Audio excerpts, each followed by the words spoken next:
love both of them. They're my family, and the rest of the family's hurting. So if you're out there, please help her get home. And I miss her more than you can imagine. That's the fiance from missing mom, Shantina Smiley. Her 8-year-old son's missing as well. Take your calls on this 1-877-TEL-HLN. Join me to talk about this. Michelle Sagona, investigative journalist. You can always check updates on these stories at our website, michellesagona.com. Michelle, any leads on this so far? You know, I spoke with 2 investigators today, Mike, and the one who was in charge of the leads coming in told me that they were coming in very slowly earlier today.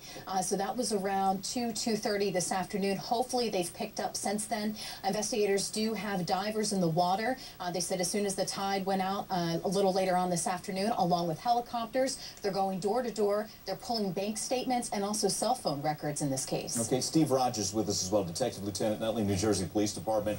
Steve, it seems bizarre to me that this van had to go down a dead-end road and end up in that water. What does that tell you? Well, Mike, you hit the nail on the head. It is bizarre, and that's where the police are going to begin this investigation. That absence being a crime scene, let's call it the scene of the incident, there will be forensics teams combing all over that area, including the van. There are a lot of twists and turns to this case, but they'll come up with something, and it should be concluded, believe me, in the next, hopefully, a couple of weeks. Okay, Michelle, what are authorities saying about her behavior?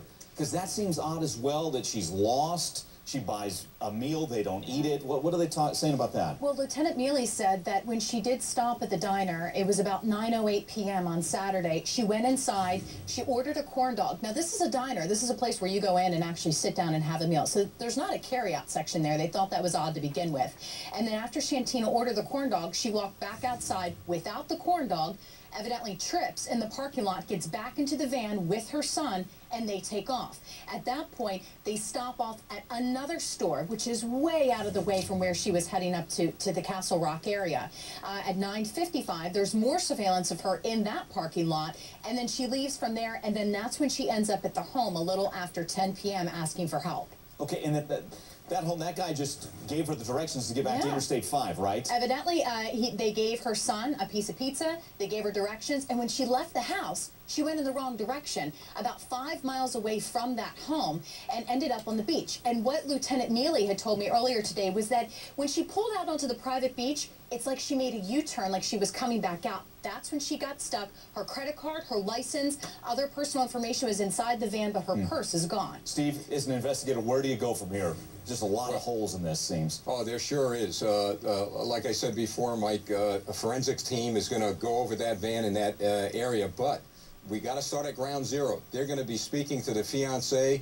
A very thorough interrogation of him is going to take place, and they're going to try to connect the dots, especially, was there domestic problems in that household? Were there problems that the police are unaware of? Did she try to leave voluntarily? This is what the answers are going to... I'm sorry, these are the questions that are going to have to be answered in order for this case to be concluded. Okay, we'll keep following it. Michelle, Steve, guys, thanks so much. Have a good day. Hey, coming up, talk about a flight from